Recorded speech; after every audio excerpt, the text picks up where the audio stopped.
come to glorify you, Jesus. Magnify you, Lord. You're worthy of the glory, Lord. The kingdom of heaven is at hand.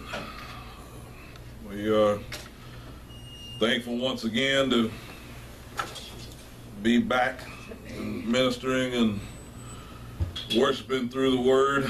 And hopefully everybody's had a relaxed week and didn't eat too much and all of that good stuff, so we don't have to cast out the demons of fatness and overweightness and bloatedness and all of the sugar demons and all of that good stuff, because I definitely had to fight them off myself.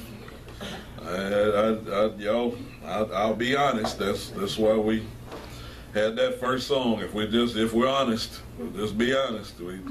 Everybody messed up their diet this week. You blew it. Don't worry about it. You're all right. But we last week we concluded with the fact that what you speak consistently should be written aforetime, so that the results of your roots will be eternal instead of temporary. And I gave everybody that was here, I gave you 3 scriptures to look at, and we're going to start out looking at those scriptures. And if you looked at them, you found out they was all the same. It was just in 3 different places, and that's something that's very important, because when you see that Matthew, Mark, and Luke, who are 3 different people, 3 different types of occupations, 3 different functions of life, still had the exact same words, that's something that should be a big red flag to us, because it's letting you know that what they were speaking would travel through everybody's life. There is no occupation that your life can outrun these words that are in these 3 scriptures. So it doesn't matter if you're a truck driver, minister, pastor, robot operator, table operator, doesn't matter, nurse, encoding, billing, it doesn't matter what your position is. These 3 scriptures that I gave you will work for you. But you've got to understand what's being said in them. And 3 scriptures were Matthew 24, verse 35, Mark chapter 13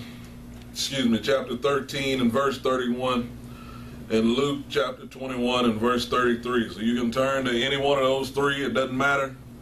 I'm going to read from Matthew, but it doesn't matter which one you turn to, because like I said, in this particular scripture, these particular 3 places, it's the exact same words.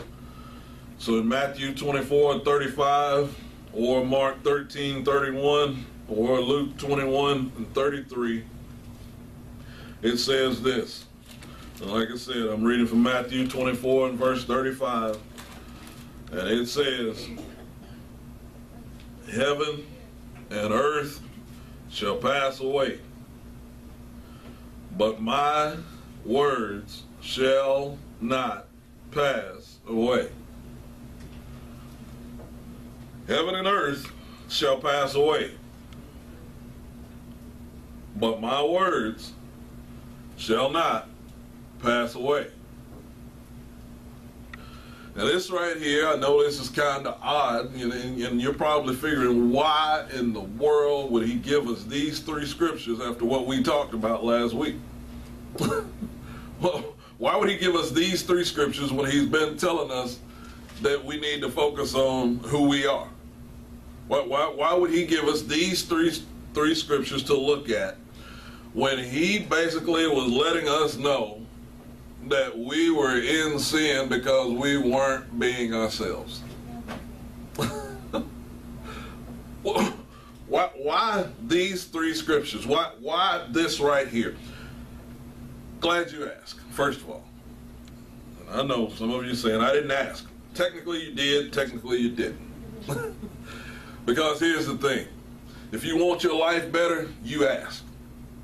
Now, does everybody in here want their life better? I do. It's not that it's bad where it's at. I'm in a lot better position than I have been in certain times in my life. But I still want to be everything that he's called for me to be. See, and when I've told y'all here, those of you that have been here for a while, when I've told you that, you know, with the exception of Talitha, pretty much, unless your name is John, James, Andrew, something along those lines, your name's not in here. Now my brother's is, Gabriel, his is in here. Samuel, my other brother's, his is in here. Those are in here. Terrance is not in here. Terry's not in here. I'm okay with that. It's not a big deal. I don't want you to get messed up on the fact that your name may not be written in the scriptures. Because here's what you got to understand. He spoke every one of us into existence. And he spoke some specific things for each and every one of us. And see, what I'm trying to do is get you lined up with the things that he's spoken for you as an individual. And that's why you got to understand that things around you, heaven and earth, shall pass away, but his words shall not pass away. So he's trying to let you know, I spoke you into existence. God himself spoke each one of our names in here. And he said, I need for that one to be born at this time. I need for that one to be born at this time. I need for that one to be born at this time. I need for this one to be born at this time. And see, you've got to get in line with what he's designed for you in order for you to get where he wants you to be. So it's already lined up. And he even had a pathway for when you got off track. Thankfully. Because Lord knows I've been off track. I've been off track. Now I know y'all ain't been off track. Everything just went perfectly, and you ran smooth as a train on train tracks, and ain't nothing got off track, and you were just fine. But I ain't been like that. But here's the thing that I'm trying to get you to. As we are still reestablishing roots, we've got to take into account how long will what's being done really work for us. See, because we've been trying to use some things that wasn't designed for us to use. You've been trying to use some hammers to drive some screws. You've been trying to use some screwdrivers to drive some nails. Because y'all ain't never done nothing like that. You don't take your shoe off and instead of going and getting the right tool, you just go ahead and use a shoe and start trying to tap and make it work like that. But y'all ain't never done nothing like that. What I'm trying to get you to is something very important. Because as I keep looking at this and things keep adjusting in my life, and then I think about you guys and I pray for you guys through the week, and I'm seeking God and saying, give me the words that I need to have for those who are going to be here and those who are not going to be here. Give me what I need to say and pray on their behalf. As I'm going through that and as I'm dealing with those things throughout the week and thinking through, okay, how is it? What is it that you need me to say? And what words do you need me to give them so that they will become exactly who you designed for them to be? See, and if I didn't leave that in God's hands, I would be an absolute wreck trying to figure out how I need to figure out the words to say for each and every one of y'all. and be able to say it in a way that black folks, white folks, Mexican folks, any particular race of people will be able to hear what's said and be able to make their lives line up in the way that it's designed to line up. Because each of you as an individual, watch this, go with me to John chapter 4 and verse 13 and 14. Each of us as an individual has a particular pathway and a particular design that we're supposed to walk out. If we'll walk that design and we'll walk that pathway, there are things that are along that pathway that only work for us, but we got to get to that spot. So in John chapter 4 verse 13 and verse 14, it says this. John chapter 4, beginning at verse 13 and verse 14, says this. It says, Jesus answered and said unto her, whosoever drinketh of this water shall thirst, what? Again. But whosoever drinketh of the water that I shall give him shall never thirst. But the water that I shall give him shall be in him a well of water springing up into how long? Everlasting life. So what he's saying is it's going to go in one way and it's going to come out of you in another way. And that's something that you've got to grasp. When he gives us the part that's supposed to live in us, it's going to produce a bunch of different ways. When it begins to produce a bunch of different ways, now you can understand why you as parents, how you have to respond a particular way to your children, why you as a worker have to function a particular way on your job, or you as a business owner have to function a particular way within the business. But all of it's connected to your specific design. And that's what's hard for you to grab sometimes, because you got to understand how to be you in all of those different places. And truth be told, that's where you've been struggling, right? Because you don't understand why you've got to be this way in this place, this way in this place, but still be yourself no matter which place you're at. And that starts pulling on you. You start tugging. Well, I'm going to start treating this like I'm at work. Well, I'm going to start treating this like my child. Well, I'm going to start treating this like my enemy. But y'all ain't ever done nothing like that. You haven't tried to mix those things up. And I'm going to show you scripturally how dangerous it is to try to switch things up like that. Because here's the big part that I need you to get. See, reestablishing roots requires for you to know how to move on past mistakes and disappointments.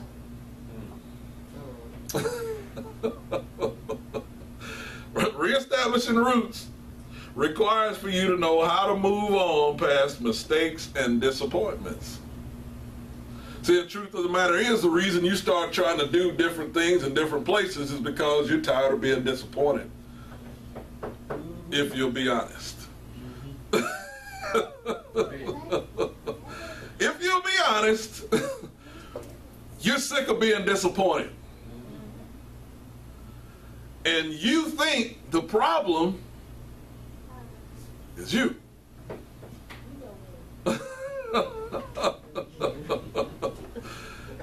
You think the problem is you. And the only thing that technically is a problem with it being you is because it's you don't know you.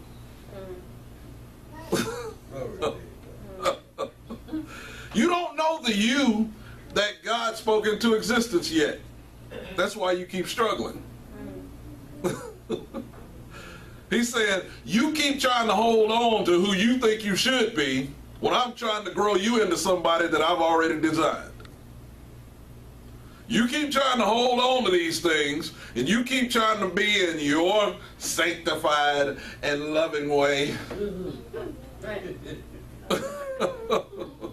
You keep trying to hold on to that, and I'm telling you to let that go, because I've got a better character for you that fits the design that I've got for you, that I've had for you the whole time. And you don't know who that is yet. You don't know who you're supposed to be yet.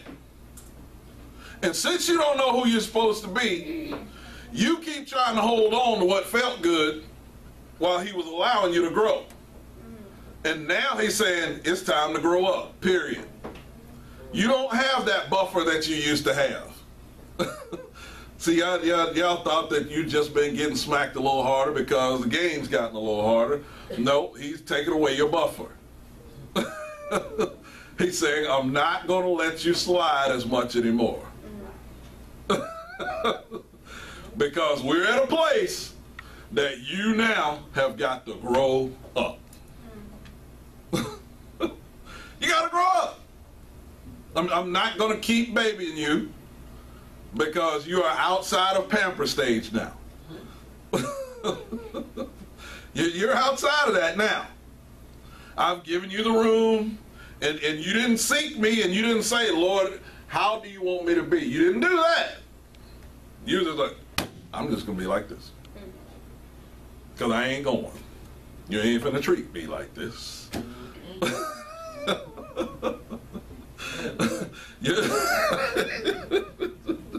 You ain't gonna talk to me like this. And see, what you're failing to figure out is, he's saying, let him talk to you like that. And you keep saying, no. You ain't gonna keep talking to me like that. He's saying, let him talk to you like that. No. You ain't gonna disrespect me and talk about me like this. And you go start bubbling up and you start going out and he said, I told you to zip it. No, I ain't zipping it. That done took this, all I'm gonna take it.